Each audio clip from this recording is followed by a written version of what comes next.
seja muito bem-vindo a mais um Expresso.com. Chegamos com um papo delicioso hoje, porque falaremos sim do universo culinário, eu posso dizer assim, mas também que migrou para o digital e vamos ver como essa fórmula deu certo. Mas antes de a gente começar o nosso papo, eu preciso fazer os nossos agradecimentos aos patrocinadores, apoiadores, pessoal que sempre faz o nosso podcast acontecer. Primeiro, Fala Litoral Produções, produtora do nosso podcast, que disponibiliza e temos aqui esse estúdio maravilhoso que você consegue personalizar com a sua cara, com a sua identidade visual, ou então você também consegue contratá-los para ir até você fazer a gravação do seu conteúdo. Você só chega com o conteúdo e eles te entregam tudo pronto, todo o material para você colocar aí nas redes sociais e entregar para o mundo. Também gostaríamos de fazer esse agradecimento ao Grupo Uptime, sempre desburocratizando a parte chata aí da sua empresa, você que não gosta de lidar com números, com a parte de conta, com toda a questão tributária e precisa de uma ajuda para isso, eu sei que todo mundo precisa. Conte com o Grupo Uptime, contabilidade e assessoria de condomínios aqui de Balneário Camboriú e região. E além disso, um grande abraço e agradecimento à GED Nutrition, marca de suplementos que está sempre na nossa rotina, dando pra gente muito mais energia, muito mais disposição e energia. Então agora, eu acho que eu falei 2 vezes energia, porque dá muita energia mesmo. E agora, vamos para o nosso convidado da vez, Tainan Guerin, é chefe e proprietário do Cotura Pasta Fresca. Sim, vamos falar de macarronada hoje, de pasta, de massas. Tainan, muito obrigada pela sua presença, por estar aqui hoje. Boa tarde, obrigado pelo convite também, uma honra. Vamos lá, ó, te apresentei aqui como chefe, proprietário, né, empreendedor. Tem algo aí no seu currículo que a gente não falou e que está deixando passar, escapar? Pode se apresentar mais profundamente. Vamos lá. Bom, tem alguns hobbies que eu gosto de fazer, né? Um deles é fazer artesanato com couro. Olha! Então, eu comecei fazendo um estojo de faca. E os estojos de facas de couro eram muito caros na época, e daí eu fui atrás, comecei a pesquisar e comecei a ver vídeo no YouTube, comecei a fazer coisa. E daí fui me aperfeiçoando, comecei a vender carteira daí. Muito bom. Quantos anos você tinha? Isso eu tinha... Foi 2016, deixa eu ver... Devia ter 27, 26. E começou assim do nada, a fazer trabalhos com couro. Exatamente. Caramba! E se você for resgatar lá na sua infância, você já percebia alguma habilidade nesse sentido de, como é que eu posso dizer, customização, talvez? Trabalhos manuais? Olha, sempre gostei, na cozinha eu sempre gostei de ajudar a mãe, assim, embora eu só ficava com o alho e com a cebola, né? A parte de chorar, né? Exatamente. Mas ontem mesmo a gente estava revendo um álbum de família ali, junto com a minha avó, que veio me visitar de Brasília. E aí eu lembro que uma vez ela me fez uma casa na árvore, daí tava eu e o pai pintando a casa e tudo mais, então eu sempre fui... Sempre gostou. Aham. Ó, a gente, aqui no nosso podcast, a gente costuma trazer essas justamente pessoas que descobriram, mesmo que trabalhando com algo totalmente físico, descobriram um jeito de fazer dar certo também no digital. Uhum. E hoje, a gente percebe que o perfil da Cultura já disparou, assim, né? Tá com mais de 50 mil seguidores. Sim. Super constante, vocês nas redes sociais também. Como que tu se despertou para esse lado? E quando que você viu, assim, virou a chavinha e falou, não, peraí, o meu trabalho, ele tem que estar aqui, merece ser visto aqui também, e aí deu a crescente? Então, eu tinha começado no Instagram, na verdade, em 2011, assim, com o perfil pessoal, né? Daí eu sempre fui meio ligado com o Instagram. E ali, 2022, quando eu abri a loja, já tinha vários vídeos de cozinha que eram interessantes, que eu já me inspirava Como eu trabalhei fora, também seguia muita gente de fora, então a gente vê algumas coisas que estão no hype, assim, um pouquinho antes, né? Vai se inspirando também, né? Vai se inspirando, exatamente.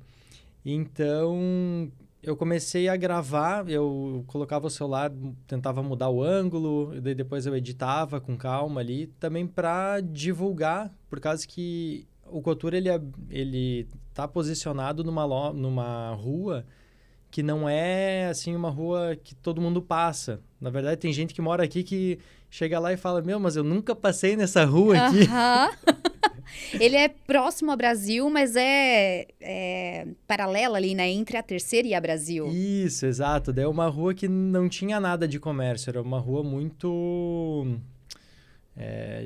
de moradores, assim, né? Então, é um pouquinho mais difícil do pessoal passar ali. Quando o Coutura chegou, foi uma das primeiras lojas a ter ali naquele ponto comercial, ali onde é que são, não sei, acho que umas 15 lojas, mais ou menos. Legal.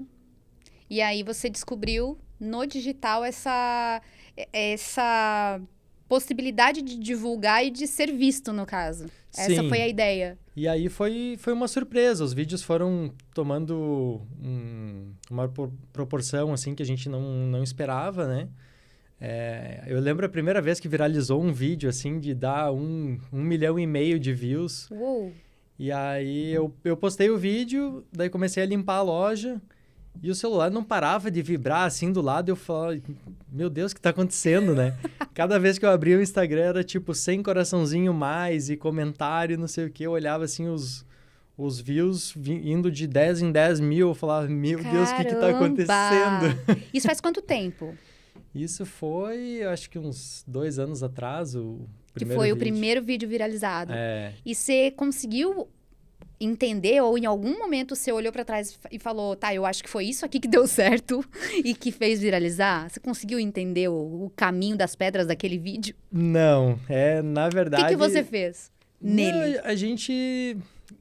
Cara, assim, a pessoa que tava no marketing junto comigo, na época, falou assim, olha, preciso de um vídeo pra hoje. Isso era 3 da tarde. E eu, na época, não sei se eu estava trabalhando sozinho, eu já tinha um funcionário. Mas acho que eu tinha um funcionário já. E aí putz, mas agora, né? Assim, em cima da hora, daí tá. Sem roteiro? Sem planejar, sem nada. E aí eu fui lá e daí comecei a bater uma massa do zero ali, era 2 quilos de farinha, era bastante farinha. Botei os ovos, daí botei um câmera lenta, botei um não sei o que e mudava o ângulo daqui e de lá. Fiz as massas, fui lá, editei.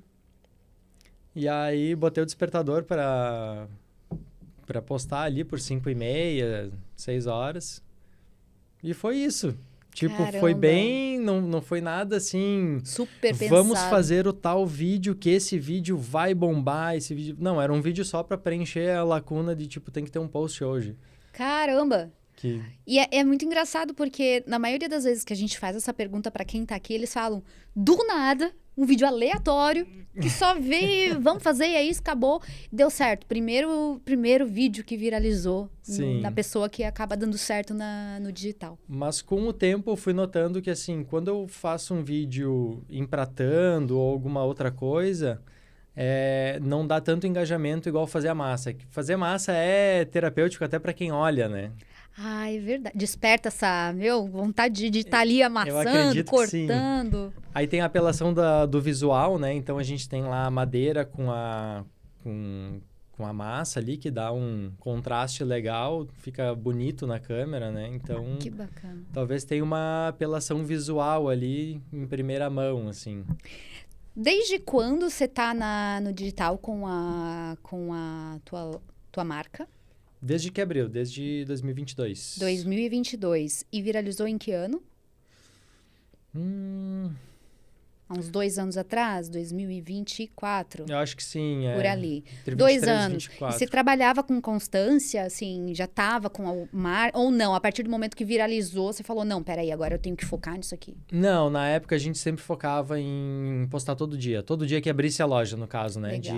De terça a sábado. E aí você tinha uma pessoa para te auxiliar nisso? Isso. Geralmente eu fazia o conteúdo, mandava para ela e ela postava. Boa, boa. Então, daí eu podia ficar mais focado nas massas ali. E aí sempre rolava um post já, né? Legal.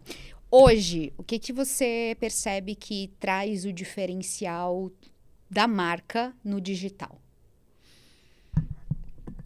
No digital, olha, ultimamente a gente tá até meio sem tempo para fazer o digital ali. A gente já passou com algumas empresas de marketing, mas a loja é meio complexa, assim, por causa que ela tem 3 serviços diferentes, na verdade 4, se for contar o workshop, né? Então, ela tem o almoço, tem o empório, tem o jantar, é tudo horários diferentes, às vezes dias diferentes que acontece. Certo. Então, é bem complicado, assim, se o marketing que está trabalhando com a gente não está totalmente engajado ali para entender como é que funciona e como é que a loja funciona e os horários não encaixa muito bem. E o bom é que hoje tu tem esse olhar de que tu também é o marketing da tua empresa, né? Então você também tem que colaborar. O bom, vendo assim de fora, é que tu também é uma pessoa já mais solta. Provavelmente você não tem esse receio com foto, com câmera, isso e aquilo. Não, eu aprendi a ser, né? Ah, mas aprendeu quando abriu a loja? Ou você já tinha um pouco disso? Não. Assim, ó, se tu for ver os primeiros vídeos da loja ali, era tudo artístico. Não tinha fala, não tinha eu, era só minhas mãos trabalhando a massa e 100% foco na massa.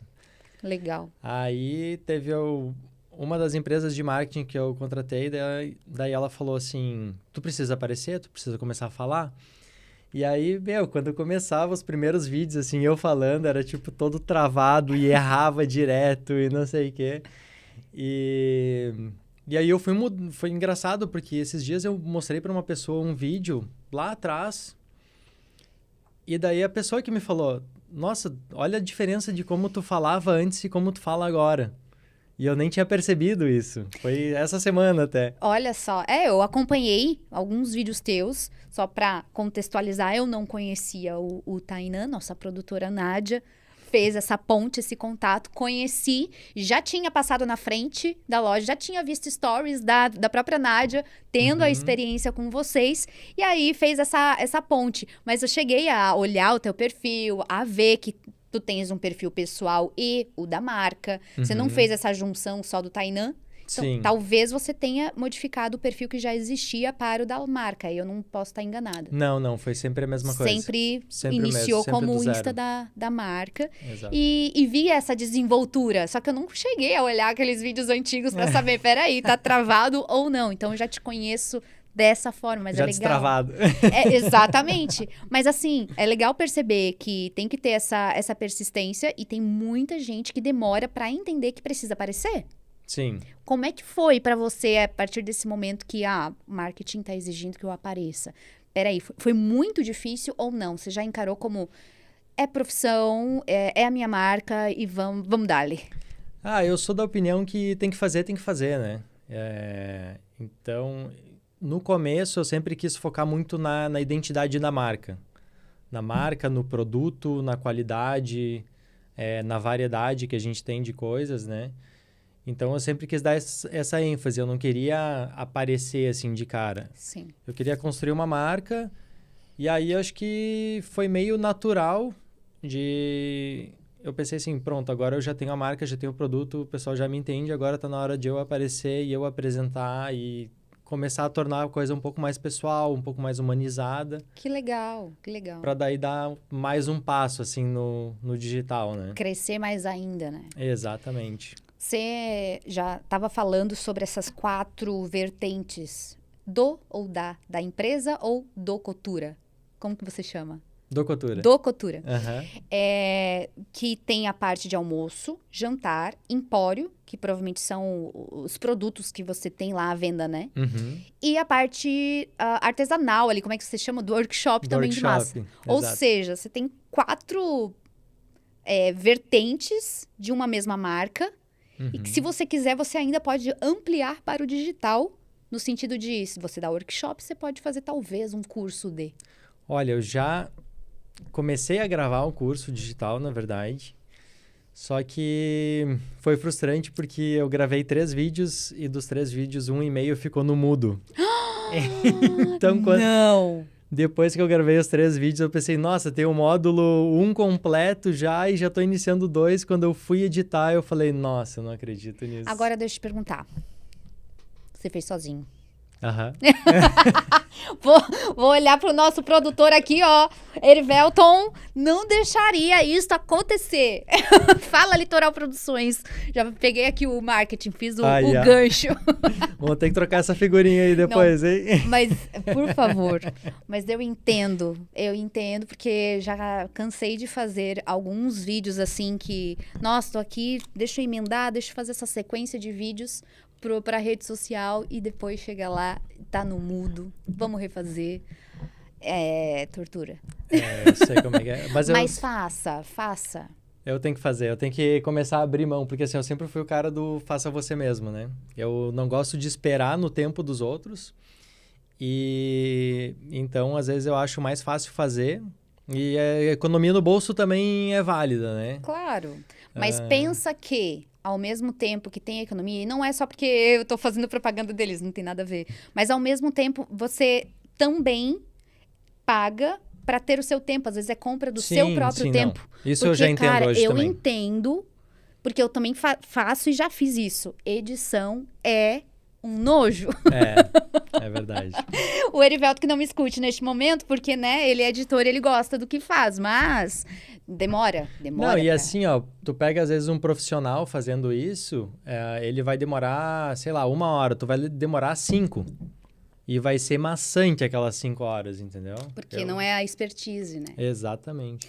Bom, a gente está falando, como eu te disse, sobre essa questão de 4 vertentes, de quatro formas de fazer dinheiro. Se você começar a expandir e tirar o seu curso digital do papel também, mais uma forma. Mas como que a Coture iniciou? Então, quando eu fui para a Austrália, eu sempre, quando eu viajava para fora, eu sempre ia para o restaurante italiano. Sempre. Na Califórnia foi assim, trabalhei num restaurante italiano. Quando eu fui para a Austrália, eu trabalhei em 2. Só que nesse primeiro, que eu fiquei 2 anos, o meu chefe, um belo dia lá, eu estava fazendo massa fresca, ele perguntou para mim, se tu fosse abrir um negócio hoje, o que tu abriria? E aí eu já estava super engajado na massa fresca, assim, estava gostando, para mim era uma terapia, porque no meio da cozinha tem aquele rock and roll do serviço, que é pura adrenalina, assim, né? Tu pega uma sexta-noite, um sábado à noite, é tipo assim, mandar 200, 300 pratos em 3, 4 pessoas, é uma loucura. E quando chegava na hora de fazer o pré-preparo das massas, eu, tipo, desligava. E ao mesmo tempo que eu desligava, o pessoal respeitava muito quem fazia as massas. Então, se eu falar assim, vamos ter que desligar o ar-condicionado agora porque tá secando muito a massa. Desligava o ar-condicionado, ninguém falava um pio, tipo... Sou o dono. O cara da massa tá fazendo a massa, agora para tudo para ele fazer a massa, entendeu? Que legal. E aí, um belo dia, ele me perguntou isso e eu... Sem pensar muito, eu falei, cara, eu abriria um negócio de massa fresca, porque eu sempre cozinhei para os meus amigos e sempre fiquei muito tempo ali empenhado, meu vinho, minha cerveja esquentando, e eu ali dando duro. Sem ver o tempo passar. Sem ver o tempo passar. Então, eu não curtia o momento. Eu estava ali cozinhando para entregar o melhor para eles, porque eram meus amigos, né? Um ato de servir. É uma coisa que eu gosto muito. E aí eu falei isso, olha, eu abriria minha loja de massas para o pessoal poder comprar uma coisa mais legal, assim, para servir em casa, mais saborosa, mais artesanal. E então, essa foi a minha ideia. Logo depois veio a pandemia. Isso você estava na Austrália. Estava em Melbourne, na Austrália. E aí ali eu comecei a arquitetar. Peguei um caderninho, comecei a botar no papel. Até esses dias eu tava olhando o caderno, cara, muito engraçado como assim, ó, tinha muita ideia que eu tinha clara na cabeça lá em 2021 e que eu fui botando em prática no decorrer desses 4 anos que a loja tá fazendo. Mas sem revisitar o caderninho ou sim, tu conseguia revisitar e não, peraí, agora eu vou colocar isso em prática? Tinha coisas que sim, coisas que não. Por exemplo, o especial da semana era uma coisa que estava lá atrás, lá escrito num cantinho. Tipo, fazer uma massa especial da semana para, tipo, fazer as massas que estão mais paradas circular e manter sempre fresco, né? Que legal! Boa, boa. E aí, como surgiu daí a Kotura? E aí o Kotura surgiu do seguinte, quando eu cheguei aqui em Balneário, eu sobrevivi praticamente toda a pandemia lá na Austrália, e daí chegou um momento que eu tinha mudado de emprego, daí eu perdi o emprego, a guria que estava dividindo o AP comigo tinha ido morar junto com o noivo dela. E aí eu meio que tava naquela de imigrante, assim, ó, cansado de ficar lutando pelo visto, para alugar um negócio e sai daqui, faz uma missão ali e muda de emprego e daí tem que ir atrás da papelada de novo e paga visto, isso e aquilo. Eu falei, quer saber, já tô há quase 3 anos já sem voltar pro Brasil, porque daí veio a pandemia.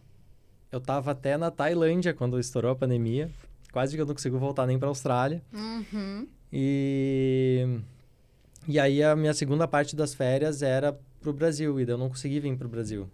E aí ali eu acabei desistindo, né, de ficar na Austrália.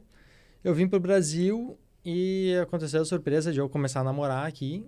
Aconteceu a surpresa de eu estar no Instagram, um dia apareceu um patrocinado, eu olhei a farinha que eu usava lá. Ai, que legal!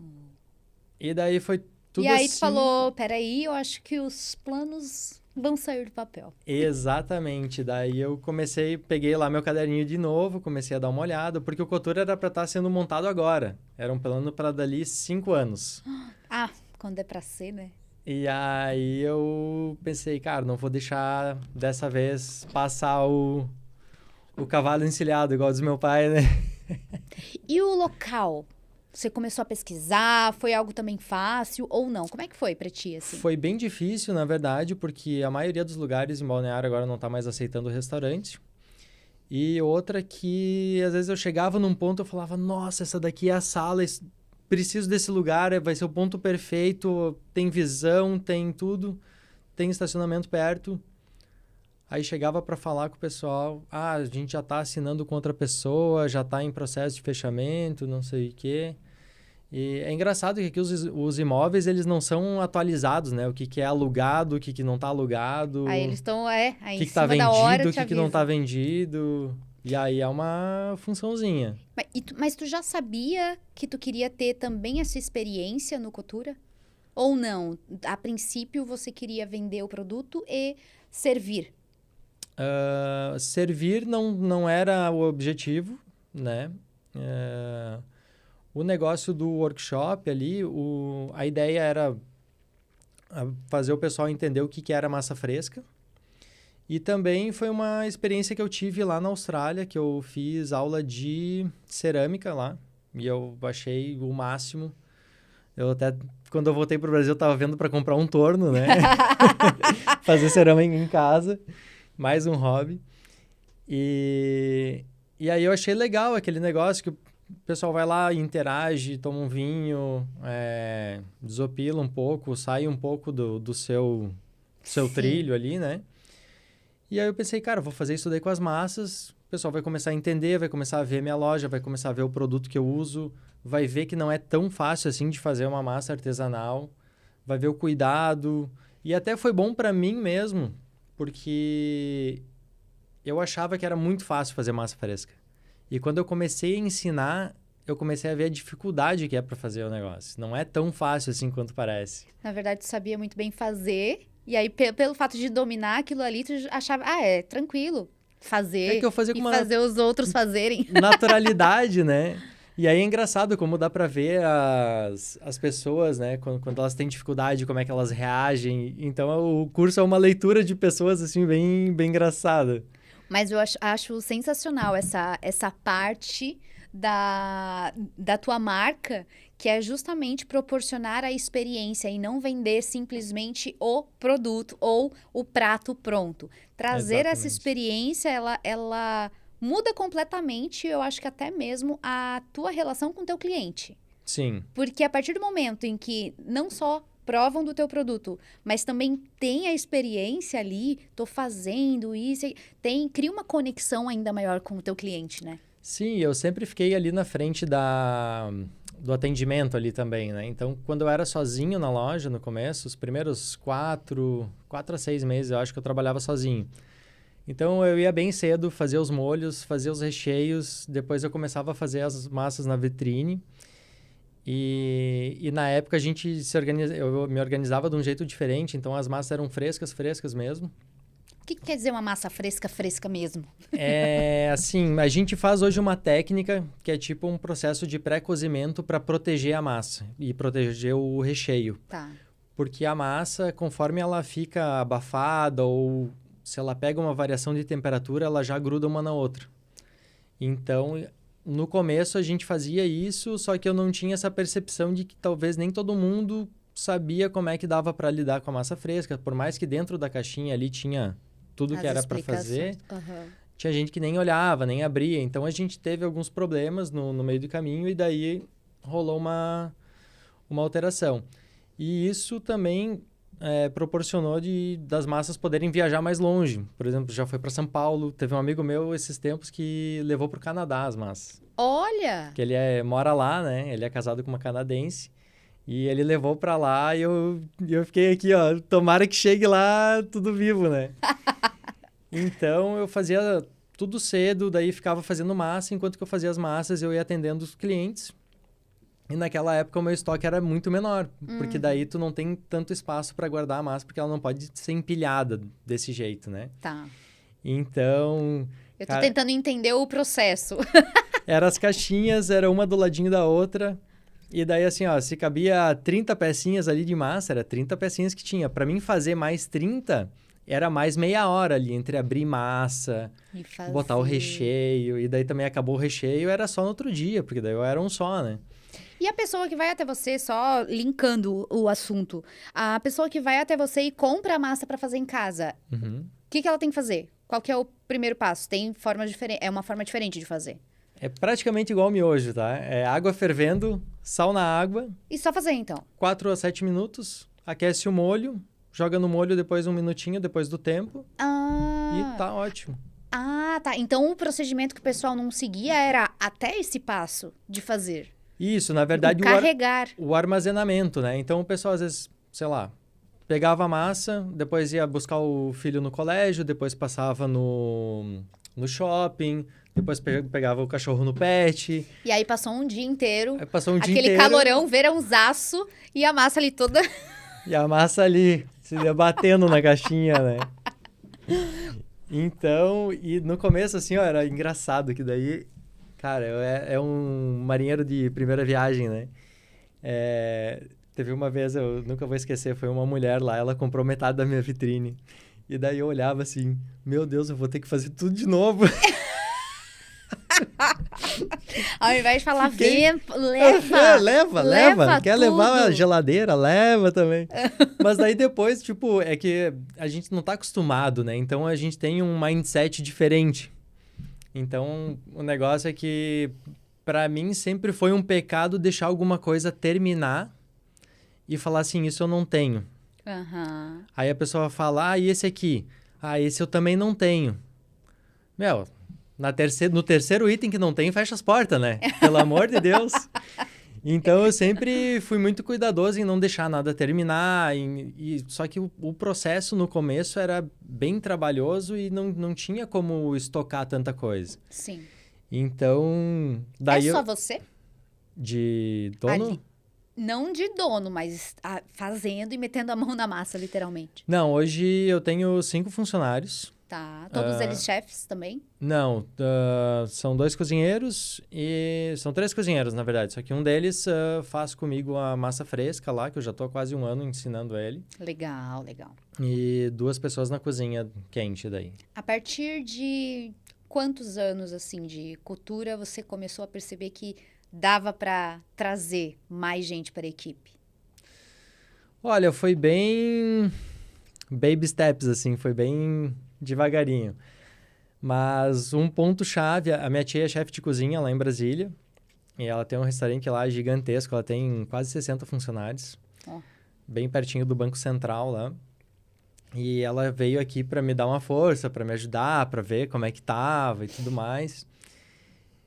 E daí ela viu todo o meu perrengue, né? Eu fazendo recheio, lavando louça e faz isso e faz aquilo, tudo no faça você mesmo, nível hard, assim, né? Mais atendimento. Mais atendimento, mais tudo. A minha tia olhou pra mim e falou, cara, tu não pode estar fazendo tudo isso aí sozinho.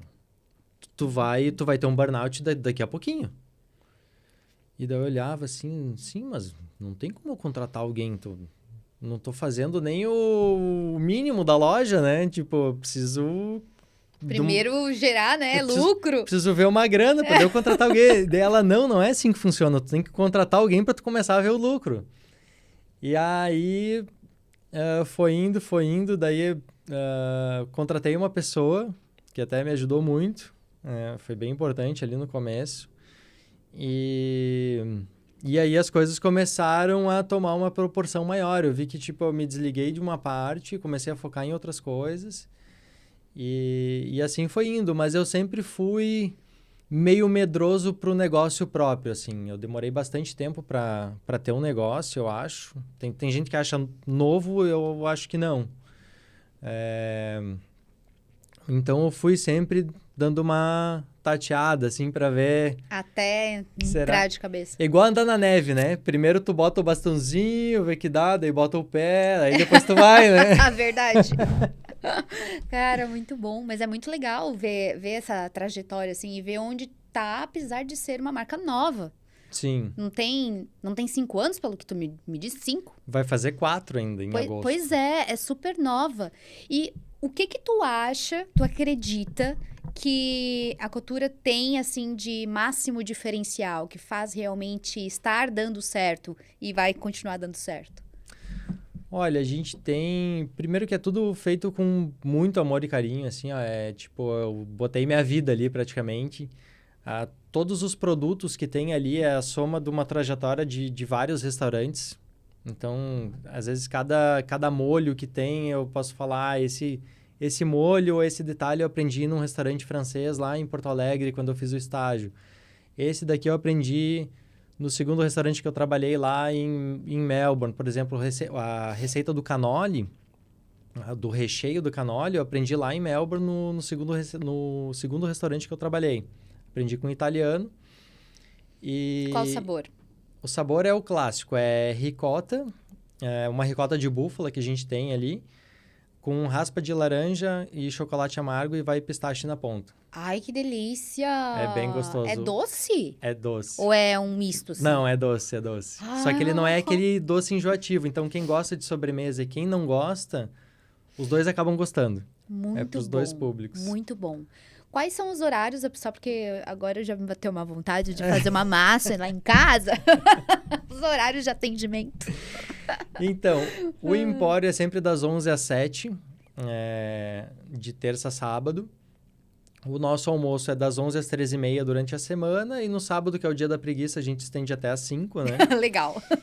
E o jantar é das 7h30 às 11 de quinta a sábado. Perfeito. Bom, vamos voltar um pouquinho. E no sábado, eu que tô na cozinha, à noite. Aê! Vamos voltar pro papo do digital, trazer um pouquinho disso. Uhum. Sei que você já trouxe o que deu certo lá no início da viralização, mas a gente sabe que não é um único vídeo que viraliza que vai dar essa sequência no perfil. O que você acredita que fez dar certo para chegar hoje a 50 mil seguidores e continuar dando certo e convertendo, talvez, né? Trazendo pessoas não só para o perfil e para seguir, mas para ir até você, porque eu acho que conhece a marca através do Instagram. Sim. Então, a gente sempre postou bem seguido, o pessoal repostava também algumas coisas, né? Como era novidade, a gente repostava também. Então, o boca a boca, tanto no digital como no pessoal, foi bem grande. Que legal. Que daí o pessoal via a marcação e daí quando vê, entrava no perfil, olhava, já tinha um material legal lá e começava a seguir também. O que tu acha que vinha desse boca a boca? Assim, quero conhecer ou, olha, vamos fazer massa? Eu acho que foi tipo assim, tinha um pessoal que era assim, eu comi na casa de um amigo meu, tal massa, geralmente era o recheado de ossobuco, que é bizarro, assim, é a massa que mais vende lá. Comi na casa de um casal de amigos e daí vim aqui para provar, eu vim aqui conhecer. Às vezes alguém postava no Instagram, o pessoal vinha uma remarcação, o fulano postou e daí eu vim aqui conhecer também. Mas eu sempre investi no tráfego pago. No começo era eu que fazia, pelo Instagram mesmo. Aquele turbinar lá, né? Exatamente, eu nem sabia o que estava fazendo direito, eu só vi que... vai atingir de 10 a 100 mil pessoas se tu botar 50 pila. Quantos dias? Ótimo. Valor? Ótimo, 50 pila, vai. Vamos nessa. 3 dias, foi. Ia testando, assim, ia tateando o Instagram para ver o que convertia. Isso. No começo era bem bom e aí depois foi meio que dando uma queda, assim. No final eu já quase não patrocinava mais. Depois de 2 anos e meio para 3 ali. E aí eu deixava rolar um pouco, o boca a boca tava forte, bastante gente conhecia, bastante cliente assíduo que vai lá toda semana, né? E tu conseguiu perceber essa diferença, assim, de, por exemplo, o que deu ou não deu certo enquanto tinha tráfego e o que deu ou não deu certo no orgânico? Tu consegue ter esse comparativo? Não, pera, eu acho que o orgânico fideliza mais, eu acho que o orgânico mantém os seguidores. Consegue ter essa percepção? Olha, é difícil, assim, porque chega um determinado momento, tu já não sabe mais o que tá te dando positivo. Tu faz várias coisas, né? Então, acaba virando uma bola de neve. Então, um pouco é do tráfego, um pouco é do boca a boca, um pouco é um pouquinho de tudo. O caso mais curioso que teve foi de um cliente que foi lá porque ele foi pegar... A esposa dele foi pegar um casaco na casa no casal que eles tinham esquecido. E ela entregou o casaco na sacola do Cotura. E daí a mulher olhou assim a sacola e falou: nossa, que sacola bonita. Daí ela: tu não conhece o Cotura? Daí ela: não conheço. Daí ela me contou, quando ela foi lá na loja, que ela foi por causa da sacola, buscando o casaco do marido dela Que legal! na casa da amiga. Olha só. Olha, quando que tu vai imaginar que caprichar num design de sacola vai te trazer um cliente? Exatamente. Que massa, né? Ali eu pensei, pronto, se pagou agora. Não só o se pagou, mas porque a gente, assim, é uma sacola. Vou prestar atenção no desenho, no design. Nossa, que sacola bonita. Que legal. Exato. Que legal. Bom, estratégias de conteúdo. O que você percebe hoje? Eu sei que você segue ali o que o marketing provavelmente te pede para fazer. Mas o que você percebe que dá certo? Ou qual que é a linha de estratégia de conteúdo de vocês hoje? Olha, 80% é fazer as massas ali, né? Porque alimento, acho que desperta isso, né? O ver. Cada vez que eu faço alguma coisa, tipo assim, alguma massa recheada colorida, que geralmente é do jantar, que todo jantar toda semana tem um especial recheado. E o do almoço é um não recheado. Então, sempre quando eu coloco alguma massa especial ali, recheada, ou semana passada eu fiz, como a minha avó estava aí, ela também é chefe de cozinha. Você vem de uma família assim. E então eu fiz um especial junto com ela. Então isso agrega um valor sentimental também, né? Que legal. Isso virou um conteúdo com ela. Exatamente. E aí conectou mais ainda com o teu cliente. Não, e foi muito legal, assim, tanto fazer o negócio com ela, ver o sorriso dela estar participando e fazendo lá junto, né? Então, eu fiz uma releitura de um prato do restaurante dela, que já fechou faz um tempo já, mas era um restaurante que eu tinha muito carinho, porque eu sempre, quando eu era pequeno, passava as férias lá e ela me ensinava tudo sobre etiqueta, como que funcionava na mesa, como é que tomava vinho, como é que fazia a maioria das coisas que eu sei de etiqueta graças à minha avó. Que legal. E aí foi muito gratificante, assim, ver ela estar participando, ver o sorriso dela. Eu sei que ela tem muito orgulho de mim e aí foi legal. Que bacana. Quando tu tenta resgatar essas memórias, assim, da tua história, qual que é a memória afetiva com o alimento que vem em primeiro lugar? Bom, era o mestre de fazer bolo de caixinha, né? Quem nunca, né? Fez um bolo de caixinha. Bolo de caixinha e aquelas misturinhas de pão de queijo, era só eu que encostava. Essa é a tua memória afetiva. Essa é a minha memória Qual que é o afetiva. bolo de caixinha? Boa pergunta. Chocolate ou qualquer um? O que tinha? Eu gostava do formigueiro, na verdade. Formigueiro, boa. Aham. E aquele que tu sabe que é feito de pacote, né? O pão de queijo tem um sabor de pacote. Agora, a minha memória afetiva em relação a comer foi uma coisa que era bem exótica, assim, que a minha mãe fazia uma língua bovina muito boa, só que quando eu era pequeno eu não podia saber que era língua, senão eu não comia. Eu fazia careta e ficava com nojinho e tal. Eu nunca comi língua. E aí a minha mãe perguntava, o que é hoje pro almoço? Daí a minha mãe, é bife. Daí eu olhava assim, já meio desconfiado, é bife mesmo? Daí ela, sim, é bife, pode comer. Eu ia lá, comia, mas, me lambuzava. Era bom? É bom? Nossa, muito bom. E aí, só que tem todo um preparo pra fazer, né? Tipo, a minha mãe cozinhava, acho que na pressão umas 3 vezes, tirava umas 3 peles da língua até ficar só o miolinho ali, né? Caraca! Então... eu ia fazer a mesma cara feia, eu acho. Aí depois que eu tinha comido tudo, daí a mãe falava, gostou? Daí eu, sim, nossa, tava muito bom, me lambendo, né? Aí ela... Era língua. Era língua. Muito bom, muito bom. Você estava falando também dessas tuas experiências fora do Brasil, né? O que você nota de diferença da culinária? Agora, partindo para esse lado de culinária mesmo. O que mais te chamou a atenção da culinária lá fora? Ou alimento mesmo, pratos assim que você experimentou e falou, nossa, isso aqui eu tenho que levar para lá porque é uma delícia. O que você se lembra, se recorda? Então, uma coisa que eu lembro nos Estados Unidos é que eles tinham muita coisa já pronta para food service, né? Então, era os molhos, bases já pré-prontos, tu encontrava pacotes de quilo de parmesão em lascas ou grana padano em lascas. Aqui, não, a gente tem ou ele inteiro, ou tu pega... pacotinho. Ou tu pega aqueles ralado que não tem sabor. Sabe lá Deus o que é aquilo, né? É muito diferente mesmo. Aquele bem triturado, não tem sabor de parmesão aquilo lá. Eu acredito que é bastante casca. Às vezes deve ter alguma coisa química também que... né? Não se sabe, também, mas parece meio plástico, né? Não derrete direito, enfim...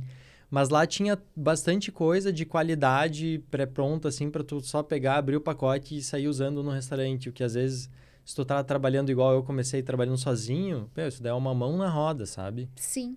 E é comida boa, né? E é comida boa. É comida boa. Eles são muito práticos mesmo. Acho que é praticidade lá para esse tipo de coisa. E, deixa eu ver... Na Austrália, por exemplo, a gente comprava a caixa da casquinha do canole. Aqui eu faço o meu próprio canole, porque não tem de onde é que comprar uma casquinha boa de canole. O que é a casquinha ali? A casquinha, porque o canole ele é um tubinho, né? Sim. Como se fosse aqueles canudinhos, só que daí ele não é cônico, ele é... Ah, entendi. Compridinho, assim. Entendi. Daí boa. tu recheia ele, daí bota o pistache na pontinha. Isso são coisas diferentes que você vê lá, mas que você não consegue adaptar pra cá, então. Não, daí é no faça você mesmo, né? Entendi. Perfeito, perfeito. E, vamos lá, você tá em Balneário Camboriú. Você já morava aqui, depois foi pra fora, retornou. O que você enxerga, assim, de potencial aqui para esse tipo de experiência e culinária? Porque é algo bem artesanal, como você falou. Sim. E é uma cidade que eu acho que tem cada vez mais disso, né? De quanto mais artesanal, quanto mais gourmetizado, me parece que a cidade pede?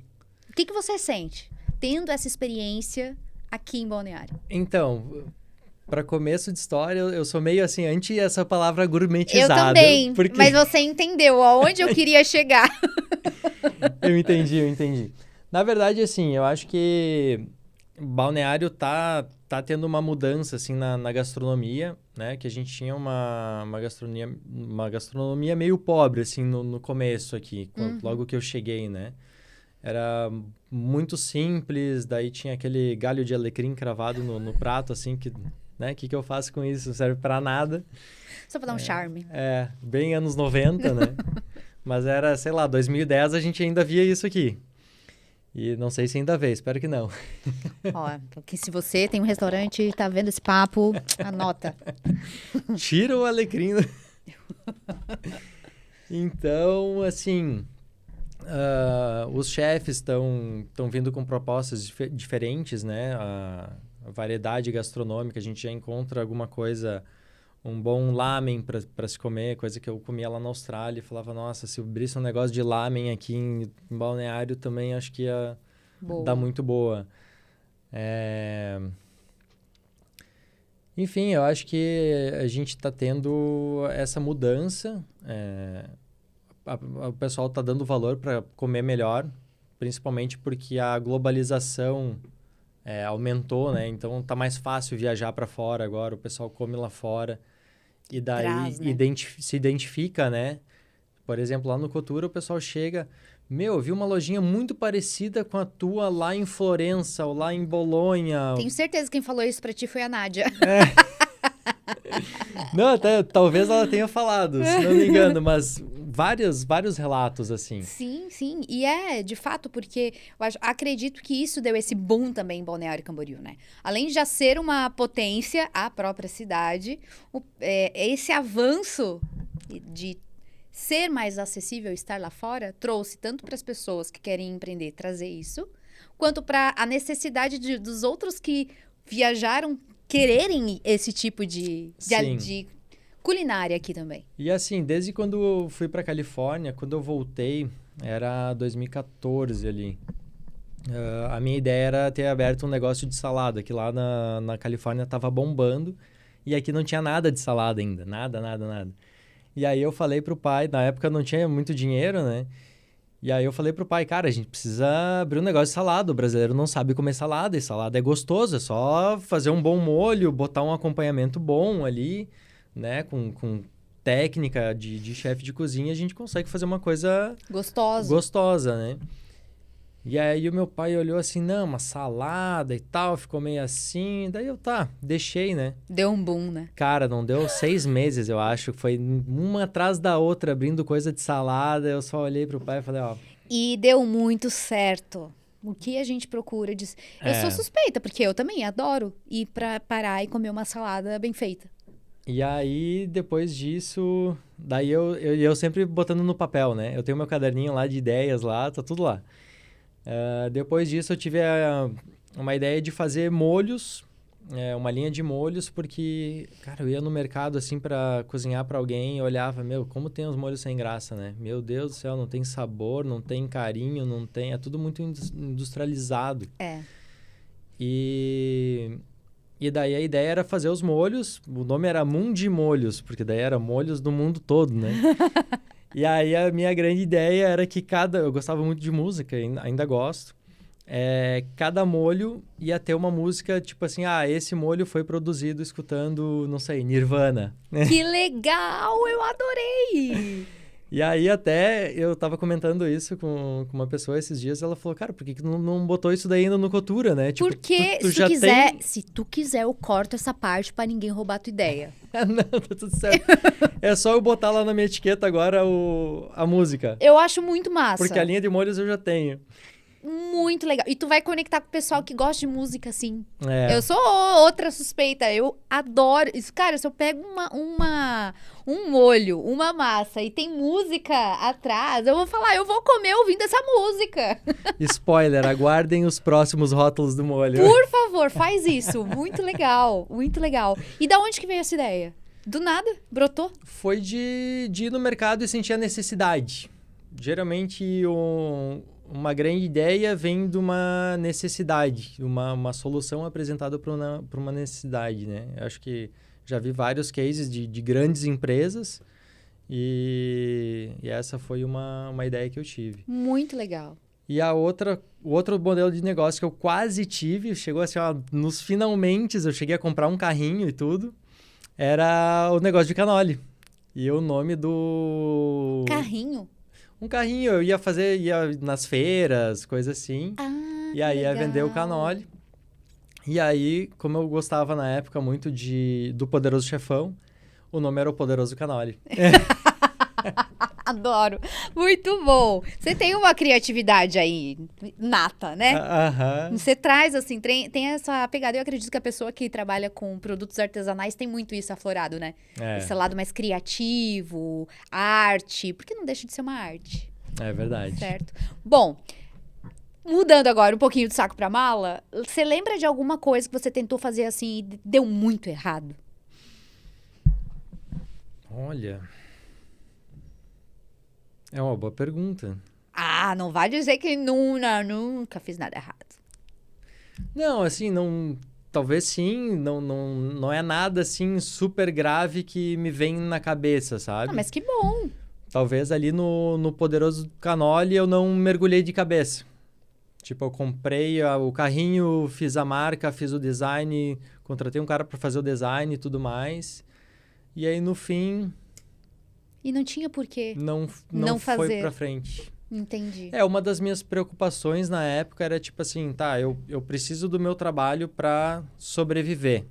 E esse é um problema, né? Porque daí a gente não tem um poder de... Ah, quer saber? Eu vou me dar 6 meses, vou acreditar nessa ideia. Se não der, eu volto a trabalhar CLT e tá tudo certo. Uhum. Mas eu não tinha, era tipo...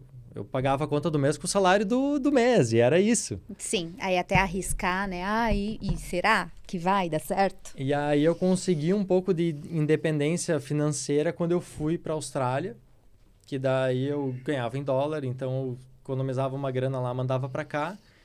E foi bem na hora que eu entrei na Bolsa de Valores por causa da pandemia. Uhum. Então ali eu consegui me erguer um pouco e fazer uma economia. Uma reserva para poder investir também e segurar as pontas. Exatamente. Então quando eu voltei, eu fiquei um pouco no ócio. E o ócio é importante pro criativo, né? Então, acredito que isso foi uma das coisas que ajudou ali a alavancar e mergulhar de cabeça. Porque daí eu realmente acreditei na ideia do começo ao fim. Tu acreditou na ideia e você tinha segurança, né? De fazer. Tinha segurança de fazer. Então, quando eu comecei o Cotura... cara, é muito doido, assim. Quando eu lembro, chega até a me arrepiar. Porque eu lembro que eu dei como se fosse um all-in, assim, que a gente chama no poker, né? Eu postei todas as fichas, era tipo, todos os cartões estourados, não tinha grana no banco. Mas quando eu entrava na loja, eu não pensava em mais nada. Eu olhava assim, ó, falava, cara, realizei meu sonho, é isso. É eu, minhas maquininhas aqui, ó, e trabalho, vamos nessa. Vamos fazer. E eu lembro, assim, que eu não... Cara, não me abalava com conta, com nada. Eu só baixava a cabeça e trabalhava. Só. E no maior prazer, assim. Eu ficava lá 15, 18 horas. E aí foi indo. Uma coisa foi levando a outra. Em quanto tempo você percebeu que deu para dar aquela sensação de respiro, assim, que as contas começaram a ficar ok, e aí depois você vê o retorno disso? Então, eu sempre fui reinvestindo, né, na loja. Agora que eu tô começando a ver um pouco de retorno. Agora, talvez ano passado também um pouco. Mas eu sempre ficava, preciso comprar uma coifa. Ah, mas é 30 mil. Tá, vamos lá, vamos comprar. Aí comprava, daí dava aquele friozinho na barriga, né? Será que eu vou dar conta de pagar? Será que vai dar certo? Será que não vai? Aí depois disso teve o mezanino, que foi outra virada de chave também.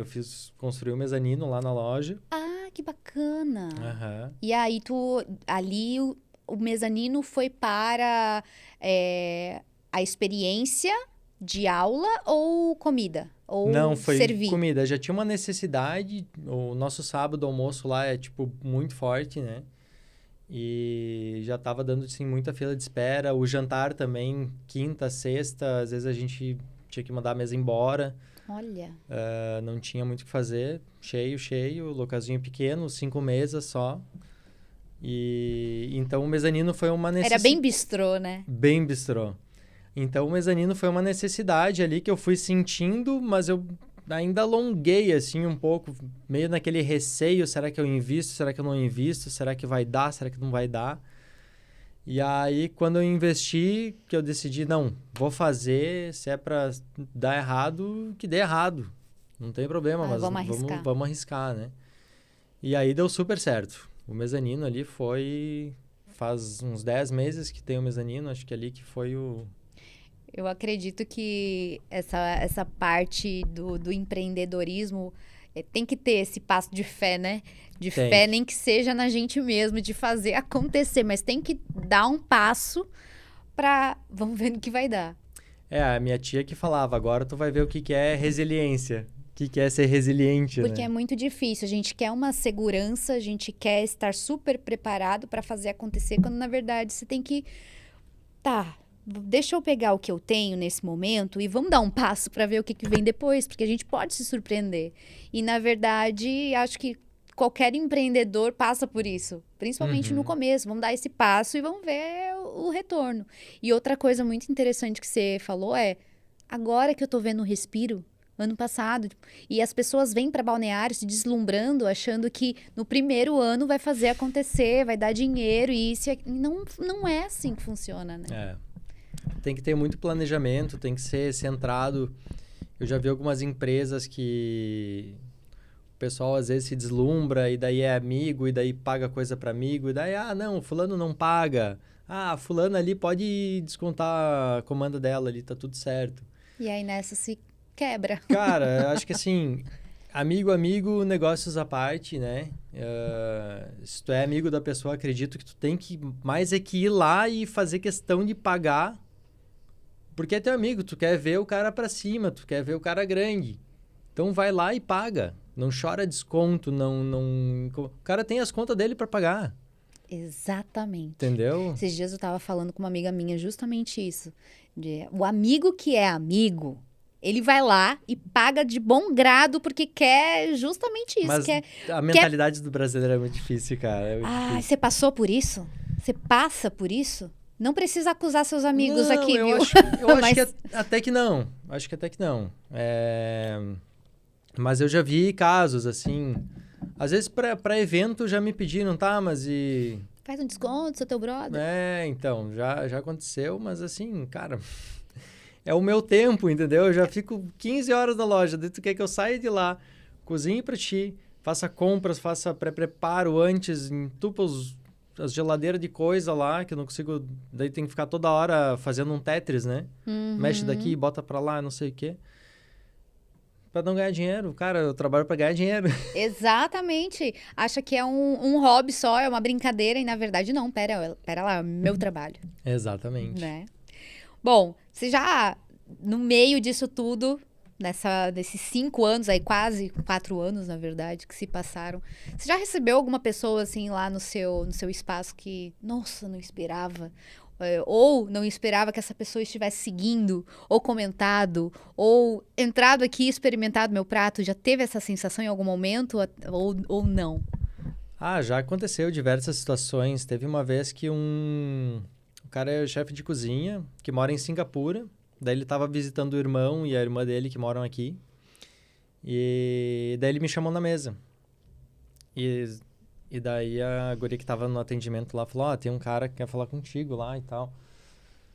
E daí eu fui lá, né? Daí quando veio o cara se apresentou, falou quem que ele era, falou onde é que ele trabalhava. E daí eu falei, meu Deus, o que esse cara tá fazendo aqui, né? Que massa. E aí falou, queria conversar contigo sobre o prato, a massa. Sim, daí ele pediu pra mim se podia fazer uma massa lá recheada com abóbora, só que ele queria que eu fizesse alguma coisa diferente na massa.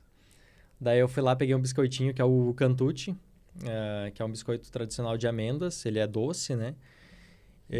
E daí eu fiz uma massa na manteiga, e daí cortei aquele Cantucci, botei por cima, fiz uma farofinha doce ali, e daí mandei pra ele. Ele Cara... E era doce também o prato ou não? Não. Só que só essa Era farofinha. um recheado de abóbora na manteiga, só que a abóbora lá a gente não puxa ela pro doce, a gente bota o sal só pra realçar o gostinho da abóbora. Só que a abóbora combina bem com doce, né? Daí tinha aquele... Era cabotiá ou não? Era cabotiá. Ai, é uma delícia, meu Então Deus. daí tu tinha o salgado do prato, mas daí vinha aquele docinho assim, que daí, né, junto com a manteiga ali já ficava... E a manteiga era a manteiga noisette, que é a manteiga que ela é meio queimadinha, assim, ela tem um sabor amendoado. Ai, que delícia. Bom, vamos lá. Qual que é o mais pedido? Qual que é o prato mais pedido do Cottura? Boa pergunta agora. No jantar a gente tem fases. Tem a fase do carbonara. Tá. Tem a fase do recheado, dependendo do recheado que eu faço na semana, é só o que sai. E deixa eu ver, durante o dia, o especial da semana também é um dos mais vendidos, mas tem Mas ele algumas... varia o especial? Varia. Ou não? Toda semana muda.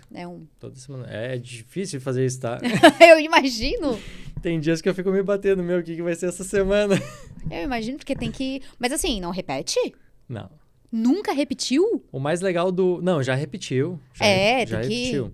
Mas assim, o legal e o defeito do especial é que talvez tu vai comer lá um dia e talvez tu nunca mais vai comer ele, entendeu? Porque daí sai do... Aí Meu sai, Deus! já... Mas e nem tá no cardápio o especial? O especial tá como especial. Daí a gente fala na hora. Ah, entendi. E o pessoal gosta tanto que tem gente que chega lá. O que é o especial de hoje? Cara, o pessoal que já legal. vem assim, E é legal porque ansioso. se surpreende, né? Eu sou dessas que eu sempre gosto de experimentar, assim, as opções que tem de novidade. Eu não sou daquela pessoa que sempre vai no mesmo restaurante, come o mesmo prato. Não, eu gosto de novidade, assim. Nossa, eu acho que eu ia gostar dessa experiência. Essa semana, por exemplo, passada, que eu fiz o prato com a minha avó, era um tagliatelle com filé e molho de tomate com goiabada. Então era bem fora da caixa. Até fiquei meio com medo, assim, se o pessoal não ia estranhar muito. Pelo nome, assim, já assustar, né? Pô, goiabada no prato? No prato? Como assim, né? Mas não, vendeu super bem. Foi bem interessante, assim. E todo mundo falando, esse molho tinha que estar no cardápio. Esse molho tinha que ir pro cardápio. Cara, muito bom. O espaguete ao pesto de pistache já foi um especial e ele entrou no cardápio. Certo, teve muito pedido aí. Teve. Que bacana. Foi um sucesso. O que tu diria para alguém que quer iniciar e começar a empreender neste momento, assim? Quais foram os teus, talvez, 3 maiores aprendizados ou conselhos que tu pode passar? Eu acho que, assim, planejamento, planeja bem, acreditar e não desistir. Passo de fé. E de persistir. Exatamente, são as 3 coisas. Porque a partir do momento que tu acredita, uma hora vai dar certo. Se tu faz com carinho, tu faz com amor, é o que tu gosta, acho que uma hora vai dar certo. Não tem como não dar certo. Isso funciona também para o digital. Tu percebe isso? Sim. O que tu acredita que faz você manter essa persistência todo dia, tanto lá quanto no digital? Porque o digital é desgastante, né? É desgastante, mas assim, eu já tive várias mensagens, porque a gente da massa fresca, assim, a gente se conhece no mundo todo quase, né? E já tive mensagem de gente do outro lado do Brasil ou de outros países falando, cara, tu é uma inspiração, admiro muito o teu trabalho. Então, às vezes, tu tá naquele dia maçante, assim, ó, puxado, o que eu vou fazer da vida hoje? Não aguento mais. E daí tu pega e lê uma mensagem daquela, parece que, tipo, dá aquela respirada. Nossa, eu preciso continuar porque não é só sobre isso, não é só sobre a minha vida, é a inspiração para os outros, o que a gente acaba inspirando, trazendo de legal para uma outra pessoa, né? E eu vejo também quem vai lá comer, assim, o pessoal elogia muito e fala, é muito bom, fiz para fulano e ciclano e eles amaram, eles vão vir aqui na tua loja também. sabe? Que Então, massa. essa energia, assim, que gera esse ato de serviço é muito legal, é muito gratificante. Isso daí, cada vez que vem, assim, o pessoal está entendendo a ideia, o que eu quero passar, é muito gratificante e vai dando uma energia de querer continuar cada vez mais. E qual que é a ideia que você quer passar com o seu produto?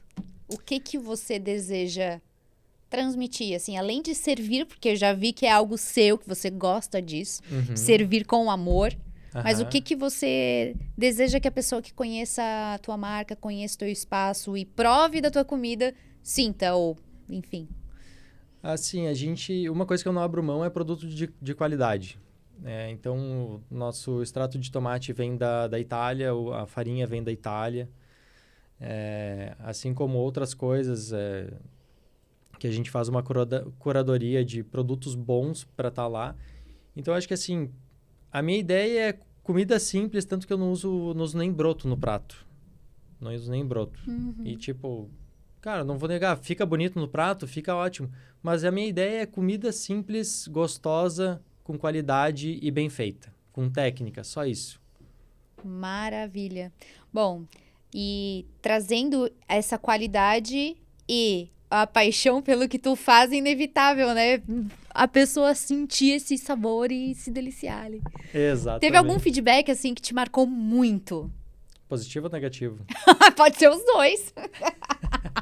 A gente sempre aprende com negativo. Então, aquele processo lá que a gente começou a fazer o branqueamento das massas para fazer diferente, para ela ter mais durabilidade, poder deixar no carro mais tempo, enfim, foi de uma avaliação negativa que eu tive. E eu tinha muito problema no caso, assim, de... Às vezes é mais fácil tu pegar e resolver e falar assim para a pessoa, beleza, eu te mando uma porção extra, do que tu ir lá e rebater a pessoa. Sim. Né? Sai muito mais barato, às vezes tu não perde o cliente.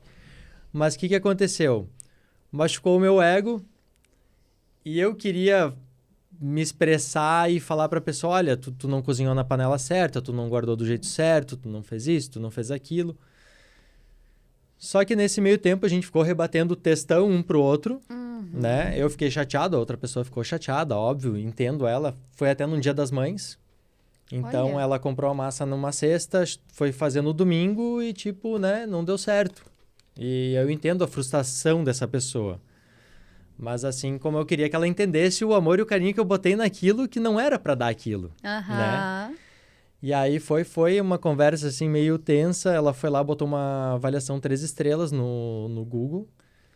E daí eu fui lá e agradeci a avaliação 3 estrelas dela, tipo, meio sarcástico, assim, que daí eu sou meio, né? Ser humano, né? Também somos humanos. Estava tomado pela emoção. E aí, no fim, daí eu conversei com algumas pessoas, inclusive, acho que com a minha tia na época, e ela falou, cara, por que tu não foi lá e deu uma massa pra pessoa? Era só o que a pessoa queria, talvez uma atenção, né?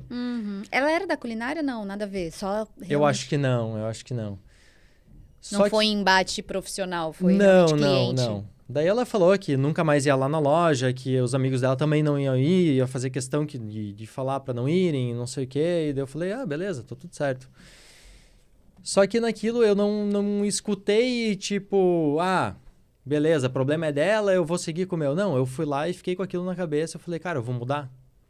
Eu vou mudar porque não dá pra mim ter isso acontecendo de novo, né? Então, fui lá, mudei e deu certo em N motivos. Tipo, até hoje eu agradeço essa avaliação, esse negócio.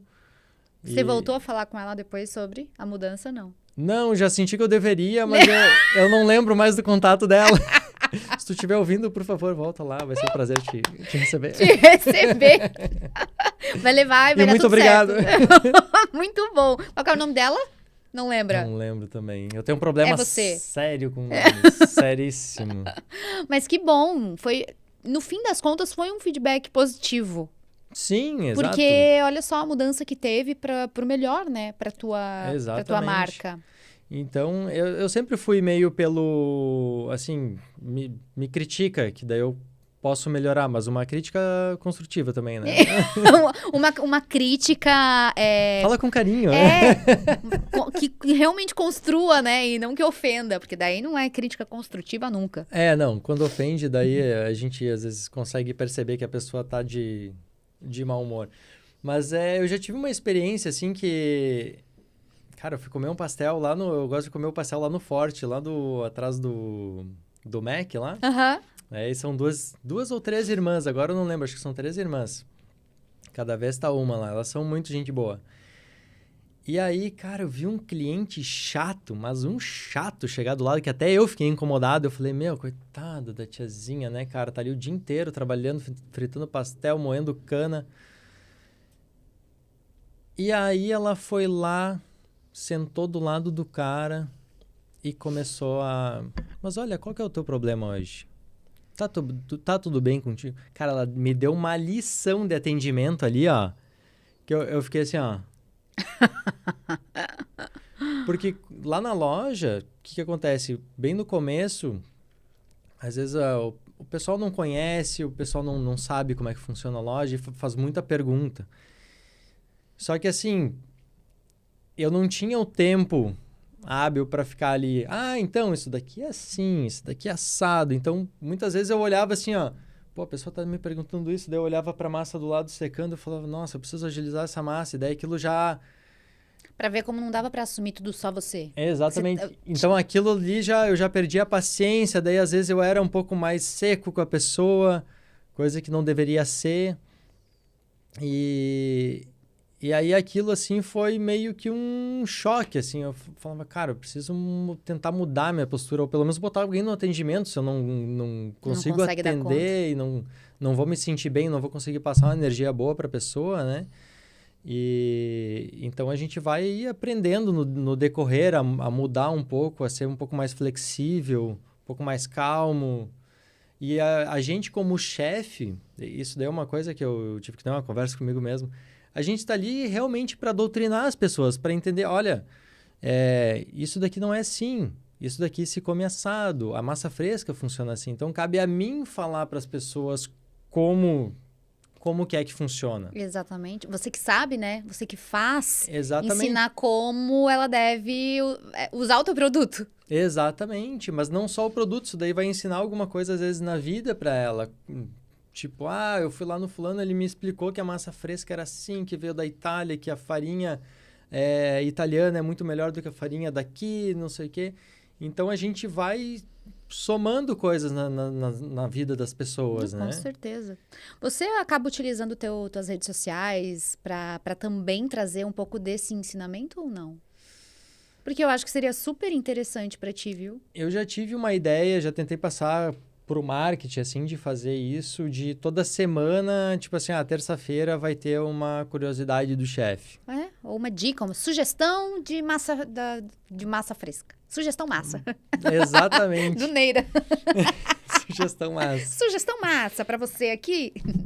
Não, mas legal, bacana. Então, eu tenho essas ideias que às vezes fica ali anotadinho, às vezes eu boto em prática, às vezes ela fica ali no stand-by ali, como da música no molho, né? Muito legal. Faz isso. Por favor, faz isso. E quando for a do especial da semana, deixa pelo menos abrir a casa com a música que te inspirou no molho. E aí, falando de outra visita também, teve a visita do Beto Madalosso, que é da família Madalosso, lá de Curitiba, que eles têm um restaurante... Sim, super conhecido. Gigantesco lá, e ele tem uns 5 restaurantes, mais ou menos. E ele teve lá no Cotura, já jantou, já foi lá comprar coisa também. E daí foi engraçado que ele foi fazer um stories, e ele é um cara que ele é chefe, né? Então daí quando tu pega um feedback de alguém que é chefe, ou o que a pessoa fala do teu lugar é muito mais tocante, assim, né? Porque é referência até pra ti, né? Exato. Então, ele chegou lá, daí ele tava filmando, e daí ele pegou assim, ele me perguntou se ele podia filmar a cozinha, ele falou, cara, olha o tamanho da cozinha desse cara, olha tudo que eles fazem aqui, ó. Daí ele foi lá, filmou o balcão, isso daqui, vocês não têm noção o quanto que é impressionante, o tanto que esse cara faz de coisa aqui dentro, nessa cozinha. Que bacana. Tipo, a nossa cozinha é metade dessa sala aqui. Cozinha quente, né? Cara, que massa, que massa. Então, ele ter esse reconhecimento, a minha tia também, cada vez que ela vem passar um tempo aqui comigo... Que é de Brasília. Brasília. Ela tem um restaurante lá, o Tiziana Werner. Cada vez que ela vem pra cá, ela falou, Tainá, eu não sei como é que tu dá conta de fazer tudo isso. Tipo, cada dia que eu venho aqui, tu tá inventando um negócio diferente. Tá fazendo limoncello, tá fazendo biscoito, tá fazendo a massa, tá fazendo pão. Diz assim, tia, Tô fazendo... mente criativa. Tô fazendo gelato lá também. Olha, sério? Gelato? A gente faz o gelato lá também. A gente só serve no afogato, né? A gente não serve como gelato, mas Ai, que delícia. Meu Deus, Tainá, eu preciso ir lá urgente. Qual que é? Para de rir de mim. Mas de fato, preciso ir lá conhecer o seu restaurante. E de sobremesa, qual que é a mais pedida? É o cannoli. É o cannoli? Mais do que o gelato? Mais do que gelato. Sem sombra de dúvidas. É esse com abóbora e... O do cannoli é o... Não de é. ricota. Ricota, exatamente. Bom, vou chegar lá. Mas para eu ir lá e as pessoas também irem, faz a sua propaganda aí do seu espaço, do seu local, onde fica. Instagram, já faz seu marketing. Então, a loja fica na rua 2650, entre a Brasil e a Terceira. A gente está aberto de terça a sábado, com diferentes propostas, né? Então, a gente tem um almoço das 11 às 13h30 durante a semana, no sábado até às 5, o dia da preguiça. O empório, para te pegar uma massinha para cozinhar para a família ou para alguns convidados, é das 11 às 7. E a partir das 7h30 da noite, de quinta a sábado, a gente está com o jantar. Perfeito. As experiências acontecem? 1-2 vezes por mês. E aí é tudo divulgado também na tua rede social? Isso, a gente divulga ali, mas qualquer coisa que a gente tiver interesse, já manda um WhatsApp lá pra gente ou entra no Coutura Pasta, que é o Instagram, e quero informações, a gente manda lá e já passa as próximas datas, como funciona e tudo mais. Bom, pra gente finalizar, qual que é o segredo de uma boa pasta? Ingrediente bom e técnica. Tá, e aí se a gente quiser se aprofundar na técnica, tem que ir na tua no experiência. workshop. Exatamente. Maravilha! Muito obrigado por esse papo, eu adorei. Cara, você vendeu muito bem seu peixe. Como falar de comida convence fácil? Meu Deus do céu. Sério, o Erivelto vai concordar comigo, já tá querendo ir também lá visitar. Vamos. Podemos? Quando? Quando quiserem. Vamos lá agora, então. Vão ser muito bem-vindos. Obrigada! Tem alguma coisa que você quer falar que talvez você não tenha falado e eu aqui te consumi completamente? Não, acho que deu pra falar tudo, assim. Conseguimos conversar bem. Eu acho que sim. E ficar com água na boca e vontade de ir lá conhecer. Muito obrigada pela tua presença agradeço. novamente. E vamos trazer esse workshop pro digital, hein? Tem muita gente do outro lado aí do país, do mundo, querendo aprender o segredo da sua pasta. Concordo. Pensa nisso, vamos potencializar. Tá no caderninho lá já. Perfeito. O pessoal do Fala Litoral tá aqui, ó, te esperando pra fazer também. Muito obrigada. Eu que agradeço. Hoje eu vou te mostrar um combo que eu amo da GED Nutrition. Multivitamínico da GED Nutrition me ajuda muito na energia, no foco, na imunidade e até naquela leseira que dá na gente no meio da tarde. E o ômega 3, esse aqui é meu xodó e eu tomo todo dia pela manhã porque ele me ajuda muito no humor, na clareza mental e também no foco. E pode confiar, a GED capricha muito na fórmula, na pureza, na dosagem, não é placebo, é resultado. Você, hein? Ômega 3 da GED Nutrition e multivitamínico também.